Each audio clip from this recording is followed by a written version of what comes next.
वो मर्द नहीं जो डर जाए हालात के खूनी मंजर से। जिस हाल में जीना मुश्किल हो उस हाल में जीना लाजिम है। सभी दोस्तों के ॿाहिरि आयल दोस्तों के अस्सलाम वालेकुम। जीअं त सिंध जे अंदर ॾींहों ॾींहुं ख़ुदकशियूं हिरासमेंट जा वाक़िया मेडिकल यूनिवर्सिटीज़ जे अंदर थी रहिया आहिनि जेकी असांजे सिंध जी इज़तुनि ते वार आहिनि। ऐं असीं सिंधी हिकु बाशऊर ऐं गैरतमंद क़ौम आहियूं जेकी कंहिं सूरत में बर्दाश्त न कंदासीं।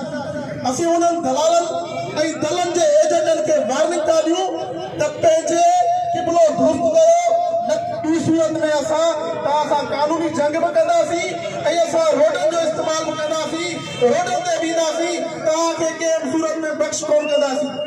असीं गवर्नमेंट ऑफ सिंध जे आला इदारनि, supreme court of Pakistan, high court of Sindh ऐं जेके लाॻापियल इदारा आहिनि उन्हनि खे इहा ई गुज़ारिश कंदासीं त महिरबानी करे इन्हनि वाक़िअनि जो सोमोटो नोटिस वठी जुडिशियल इंक्वायरी कराई वञे त इन ई इदारनि जे अंदरि वेठल बगड़नि जी ख़बर पए ऐं उन्हनि खे मंज़रान ते आणे पाकिस्तान जे कानून 1973 जे मूजिबि सख़्त खां सख़्त सज़ा ॾिनी वञे। जेकॾहिं उन्हनि खे सज़ा न ॾिनी वई उन्हनि खे छूट मिलंदी। अहिड़ा वाक़िआ डेली जनम वठी सघनि था ऐं उन्हनि खे तव्हां इदारा जेकी माना इंतहाई बजट खणी रहिया आहिनि उहे सिर्फ़ु आवाम खे प्रोटेक्ट करण जे लाइ खणी रहिया आहिनि ऐं आवाम खे प्रोटेक्ट जेकॾहिं नथा करे सघनि त पोइ मजबूर आहिनि।